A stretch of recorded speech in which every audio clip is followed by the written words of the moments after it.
అందరికీ నమస్కారం. ఉగాది పర్వదినం సందర్భంగా తెలంగాణ ప్రభుత్వం ముఖ్యమంత్రి శ్రీ రేవంత్ రెడ్డి గారు, ఉప ముఖ్యమంత్రి శ్రీ బట్టి విక్రమార్క గారు, ఎఫ్డీసీ చైర్మన్ శ్రీ దిల్రాజు గారు తదితర మంత్రిమండలి అందరూ ఏర్పాటు చేసిన తెలంగాణ గద్దర్ ఫిల్మ్ అవార్డ్స్ 2వ సంవత్సరం దిగ్విజయంగా పూర్తి చేసినందుకు తెలంగాణ ప్రభుత్వ ముఖ్యులందరినీ అభినందిస్తూ ఈ సందర్భంగా ఆ సభ ఎంతో ఘనంగా జరగటం అనేది చెప్పుకోదగ్గ విషయం. కానీ ఇక్కడ ఆ సభలో కొంతమంది ప్రముఖులు తెలుసుకోవాల్సిన ముఖ్య విషయం ఏంటంటే, రేవంత్ రెడ్డి గారు చంద్రబాబు నాయుడు గారి శిష్యుడు. చంద్రబాబు నాయుడు గారు దగ్గర ఎంతో అభిమానం పొందిన ప్రథమ శిష్యుల్లో ఆయన ఒకడు. ఆయన అడుగుజాడల్లో నడుస్తున్నారనుకోవచ్చు, లేకపోతే ఆల్రెడీ ఎస్టాబ్లిష్డ్ ప్రభుత్వం తెలంగాణ ప్రభుత్వం ఫైనాన్షియల్గా వెనుకడుగు లేదు, చెయ్యొచ్చు, ధైర్యంగా ముందడుగు వేయొచ్చు, 10-15 కోట్లు ఖర్చు అయినా కానీ ఇబ్బంది లేదనే ముందడుగు వేసి ఆంధ్రప్రదేశ్ చేస్తే ఏంటి, మనం చేస్తే ఏంటని ఈ అవార్డ్స్ కార్యక్రమం తలపెంచటం చేయటం ఒక మంచి కార్యక్రమం కిందే చెప్పుకోవచ్చు. చంద్రబాబు నాయుడు గారు చేయలేకపోయారు, లేకపోతే రేవంత్ రెడ్డి గారే చేశారంటే అసలు ఓంప్రదం తలపెట్టిందే చంద్రబాబు నాయుడు గారు. రాష్ట్రాలు విడిపోయినప్పుడు 2014, 15, 16 సంవత్సరాల్లో అవార్డులు ఇచ్చారు, అనౌన్స్ చేశారు. ఆ అవార్డులు 2017లో ఇచ్చారు. ఆ తర్వాత ఎంతో కాంట్రవర్సీ వచ్చి జగన్ ప్రభుత్వంలో కొంతమంది పెద్దలు కూడా విమర్శించటం, దానికి సినిమా వాళ్ళు ఎవరు సపోర్ట్గా మాట్లాడకపోవటం అనేది తప్పే కదా. చిరంజీవి గారు చెప్పినట్టు చంద్రబాబు నాయుడు గారికి సినిమా ఇండస్ట్రీ అంటే ఎంతో ప్రేమ. కాబట్టే ఆ పంజాగుట్ట మసీదుల దగ్గర నుంచి అటు Jubilee hills, Banjara hills, film Nagar ఆ ఏరియా అంతా డెవలప్ అయిందంటే చిరంజీవి బ్లడ్ బ్యాంక్ వచ్చిందన్నా, ఏది వచ్చిందన్నా, మరి హీరోలకి ఇళ్ళు వచ్చినాయి అన్నా, ప్రొడ్యూసర్లకి ఇళ్ళు వచ్చినాయి అన్నా, డైరెక్టర్లు ఇళ్ళు వచ్చినాయి అన్నా చంద్రబాబు నాయుడు గారు చేసిన సహాయం అనేది ఎవరు గుర్తెట్టు పెట్టుకోకూడదు. మనం ఒకళ్ళని ఒక ఏళ్ళు చూపించేటప్పుడు మిగతా ఏళ్ళు బనేపునే ఉంటాయని కూడా ఆలోచించాలి. చంద్రబాబు నాయుడు గారు ఇంత చేశారు, ప్రభుత్వం మారింది, నంది అవార్డులు ఆయన ఉన్న ప్రభుత్వంలో ఇచ్చారు, ప్రభుత్వం మారింది, ఇవ్వలేదు, ఆపేశారు, తర్వాత కంటిన్యూ అవ్వలేదు. చంద్రబాబు నాయుడు గారి మనసు అందరికీ తెలుసు.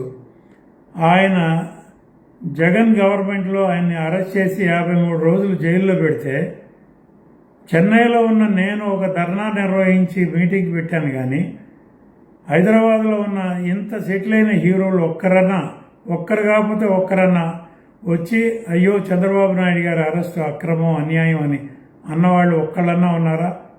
ఏ హీరో అన్నా ముందుకొచ్చారా? ఏ నిర్మాత అన్నా, ఏ దర్శకుడన్నా ముందుకొచ్చారా? బెనిఫిట్ పొందిన వాళ్ళ గురించే అడుగుతున్నాను నేను. ఫిలిం నగర్లో ఎంజాయ్ చేస్తూ ఉన్న వాళ్ళనే అడుగుతున్నాను. కనీసం ఫిలిం నగర్ క్లబ్ దగ్గరన్నా ఒక మీటింగ్ పెట్టి చంద్రబాబు నాయుడు గారి అరెస్టు అక్రమం అని చెప్పారా? ఎవరో ఆయన మూలంగా బెనిఫిట్ పొందిన ఐటీ ఉద్యోగస్తులు, ఐటీ వ్యాపారస్తులు గచ్చిబౌలి స్టేడియంలో అంత పెద్ద ఈవెంట్ చేశారే, సినిమా ఇండస్ట్రీ ఆ మాత్రం చేయటానికి ఎందుకు ముందుకు రాలేదు? ఆ రోజున ఎవరికి మాట రాలేదే, అందరూ భయపడ్డామా? ఎందుకని? అట్లాంటి చంద్రబాబు నాయుడు గారు అసలు ఎందుకు చేయాలి? సినిమా ఇండస్ట్రీ మూలంగా ఇప్పుడిప్పుడే బుడిబుడి అడుగులు వేస్తున్న ఆంధ్రప్రదేశ్ రాష్ట్రాన్ని డెవలప్మెంటే చూడాలా, లేకపోతే ఆంధ్రప్రదేశ్ బాగోగులే చూడాలా? నష్టాల్లో, కష్టాల్లో, అప్పుల్లో ఉన్న రాష్ట్రాన్ని ముందుకు తీసుకెళ్లాలా? గత ప్రభుత్వం చేసిన అప్పులే తీర్చాలా, బాకీలే తీర్చాలా? ఈ రోజుకి 20 గంటలు పనిచేస్తున్నారు చంద్రబాబు నాయుడు గారి గురించి తెలుసు. ఆ వేదికలో మాట్లాడిన చిరంజీవి గారికి కానీ మిగతా పెద్దలకు కానీ అందరికీ తెలుసు. రోజుకి 20 గంటలు కష్టపడి పనిచేస్తున్నారు చంద్రబాబు నాయుడు గారు. ఆయన సహకారంతో పవన్ కళ్యాణ్ గారు, లోకేష్ గారు ఎంత బాగా పనిచేస్తున్నారో మనందరం చూస్తానన్నాం. క్రిటిసైజం ఎందుకు? ఏమన్నా చెప్పదలుచుకుంటే చిరంజీవి గారు సొంత తమ్ముడే పవన్ కళ్యాణ్ గారు, జనసేన నాయకుడే ఇన్ఫర్మేషన్, సినిమాటోగ్రఫీ, టూరిజం మంత్రి గారు కందులు దుర్గేష్ గారు. వాళ్ళకి చిరంజీవి గారు ఫోన్ చేసి చెప్పి చంద్రబాబు గారికి ఇట్లా చెప్పండి, ఆయన బిజీగా ఉన్నారు, నా మాటగా చెప్పండి అనో, లేకపోతే మీరే ఒకసారి చంద్రబాబు గారిని కలిసో ఎందుకు అడగలేకపోయారు? ప్రజల మధ్యలో పబ్లిక్గా వేదిక మీద చెప్పాల్సిన అవసరం ఏమిటి? అది ఇక మీకే వదిలేస్తున్నాను. నేను ఎవరిని ఇక్కడ కించపరచాలని కాదు, చంద్రబాబు నాయుడు గారి పేరు వచ్చింది కాబట్టి చెప్తున్నాను. ఆయన రోజుకి 20 గంటలు కష్టపడుతూ ఆంధ్ర రాష్ట్ర అభివృద్ధికి పాటుపడుతున్నారు. సినిమా ఇండస్ట్రీ కోసం, సినిమా ఇండస్ట్రీలో టిక్కెట్లు పెంచుకోవడం కోసం వచ్చి అడుగుతున్నారు. కానీ చంద్రబాబు నాయుడు గారు మాకు ఇది చేయండి, మేము ఇది చేస్తాం, లేకపోతే మేము ఈ స్టూడియో కడతాం, మాకు ల్యాండ్ ఇవ్వండి అని ఎవరైనా ముందుకు వచ్చారా? పోనీ ఏమీ లేదు కదా. షూటింగ్లు ఏమైనా ప్లాన్ చేశారా? అమరావతికి వచ్చి మేము ఇట్లా చేస్తామని చెప్పారా? పెద్ద సినిమాలన్నీ ఇండస్ట్రీ అక్కడే సెటిల్ అయి ఉంది కాబట్టి హైదరాబాద్లో చేయటంలో తప్పు లేదు. రామోజీ ఫిలిం సిటీ ఉంది, అన్నపూర్ణ స్టూడియో ఉంది, మిగతా స్టూడియోలు ఉన్నాయి. లేదా విదేశాలకు వెళ్తారు. చిన్న సినిమాల కోసం, చిన్న నిర్మాతల కోసం, 90% సినిమాలు తీసే చిన్న నిర్మాతల కోసం ఏదైనా చేయమని ఒక్కళ్ళన్నా వేదిక ఎక్కి మాట్లాడారా? చిన్న నిర్మాతల కోసం ఒక్క మాట మాట్లాడారా? ఏమీ లేదు. ఎవరికి వాళ్ళు వాళ్ళ పనులు, వాళ్ళ కష్టాలు వచ్చినప్పుడు మొన్న ఏదో సభలో అంతకుముందు కూడా దిల్ రాజు గారు చెప్పారు, ఎవరికి కష్టం వస్తే వాళ్లే ముందు వచ్చి ఏదో నిలబడి చేస్తారు. కానీ యునానిమస్గా ఇండస్ట్రీ కోసం మనం కష్టపడదాం, పని చేద్దాం అనేవాళ్ళు ఎంతమంది ఉన్నారనేది ఎవరు కాళ్ళు ఈ మాట్లాడేవాళ్ళు, ఈ ఆలోచించేవాళ్ళు గుండె మీద చేసుకుని చెప్పాలని నేను మనస్ఫూర్తిగా కోరుతున్నాను. ఇండస్ట్రీ బాగుండాలి. ఎక్కువ పర్సంటేజ్ ఉన్న ఇండస్ట్రీ ఆంధ్రప్రదేశ్ నుంచి 60 to 65% రెవెన్యూ వస్తుంది. మిగతా రెవెన్యూ బయట వాళ్ళకి.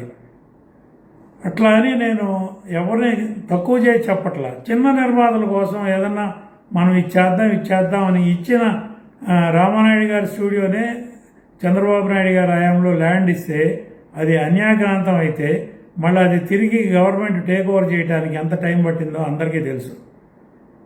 ఆయన ముందడిగేసినా కానీ ఎవరో ఒకళ్ళు వెనక్కి లాగుతూ ఉంటే ఆయనకి ఏది ఇంపార్టెంట్? రాష్ట్రాభివృద్ధికి ఇంపార్టెంటా, సినిమా పరిశ్రమ ఇంపార్టెంటా? నేను సినిమా ఇండస్ట్రీలో ఒక సీనియర్ ప్రొడ్యూసర్గా, ఒక అనుభవమైన మనిషిగా చెప్తున్నాను.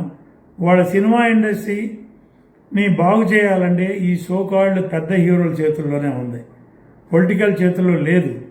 ఓటీటీకి ఇప్పుడు సౌత్ ఇండియా ఎగ్జిబిటర్లు అందరూ కలిసి ఒక మీటింగ్ పెట్టుకుని ఏర్పాటు చేయాలి, 8 వారాల వరకు ఓటీటీ ఇవ్వకూడదని చెప్పి కండిషన్ పెట్టారు. అలాంటి కండిషన్ మన దగ్గర ఎందుకు పెట్టరు? శాటిలైటు తర్వాత ఈ డిజిటల్ ఫార్మ్స్, క్యూబు, యూఎఫ్ఓ వాళ్ళు లాంచింగ్ అప్పుడు నేను సౌత్ ఇండియన్ ఫిలిం ఛాంబర్లో ఉన్నాను సెక్రటరీగా. అప్పుడు ఏం చెప్పారు? ఒక 15 సంవత్సరాలు మేము ఛార్జ్ చేస్తాం, తర్వాత మా కాస్ట్ రికవర్ అయిన తర్వాత మేము ఫ్రీగా సప్లై చేస్తాం కంటెంట్ అన్నారు. ఇంతవరకు ఫ్రీ చేశారా? రోజు రోజుకి పెంచుకుంటా పోతున్నారు. దాని గురించి మాట్లాడిన హీరో ఒక్కళ్ళన్నా ఉన్నారా? ప్రొడక్షన్ కాస్ట్ పెరిగిపోతుంది. క్యారవాన్లు అంటారు, బౌన్సర్లు అంటారు, అదంటారు, ఇదంటారు, 200 రోజులు, 300 రోజులు, 400 రోజులు షూటింగ్లు అంటారు. ఒక్కొక్క సంవత్సరానికి 2 సినిమాలకి డేట్లు ఇవ్వాల్సిన హీరోలు ప్రతి విషయంలోనూ, కథ దగ్గర నుంచి ఫస్ట్ కాపీ వరకు ప్రతి విషయంలోనూ ఇంటర్ఫీర్ అయ్యి సినిమాలు తీస్తున్నారు. ఆ హీరో అంత ఇంటర్ఫీర్ అయ్యి చేస్తూ ఉంటే 100% సక్సెస్ వస్తూ ఉందా? సక్సెస్ అయితే హీరోలు క్రెడిట్, ఫ్లాప్ అయితేనేనా డైరెక్టర్, ప్రొడ్యూసర్ పొరపాటు. ఇది కాదు హీరోలు చేయాల్సిన పని. అందరూ కలిసి కూర్చోండి, నిర్మాతకంటూ ఒక విలువ ఇవ్వండి, దర్శకుడికంటూ ఒక విలువ ఇవ్వండి, కలిసి బడ్జెట్ అయ్యింది. వాళ్ళ ఆడియన్స్ దగ్గర మనం వసూలు చేస్తున్నాం స్పెషల్ షోలని, బెనిఫిట్ షోలని కలెక్ట్ చేసి ఎవరికి ఇస్తున్నాం? డిస్ట్రిబ్యూటర్లకి ఎగ్జిబిటర్లు ఇస్తున్నారు. ఎగ్జిబిటర్ల దగ్గర నుంచి వచ్చిన సొమ్ము డిస్ట్రిబ్యూటర్లు తీసుకెళ్లి ప్రొడ్యూసర్లకు ఇస్తున్నారు. ప్రొడ్యూసర్లకు వచ్చిన డబ్బులు తీసుకెళ్లి ఆర్టిస్టులు, టెక్నీషియన్స్, ఇంపార్టెంట్ మనుషులకు ఇస్తున్నారు. అదేమైపోతుంది? ఇండస్ట్రీలో రొటేషన్లోకి రావట్లా, అది ఇండస్ట్రీకి ఉపయోగపడట్లా. అటువంటి సినిమాల కంటే కూడా చిన్న సినిమా నిర్మాతల్ని ఎంకరేజ్ చేయండి, చిన్న సినిమా నిర్మాతల్ని కాపాడండి.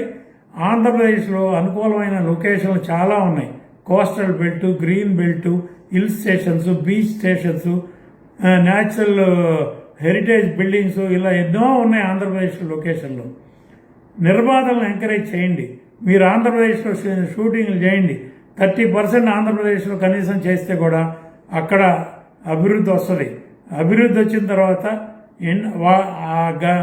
ఇండస్ట్రీలో చెప్పండి, సార్ ఇవాళ ఆంధ్రప్రదేశ్లో ఇండస్ట్రీ మేము నిలబెట్టాం, ఇప్పుడు నంది అవార్డులు స్టార్ట్ చేయండి అనండి.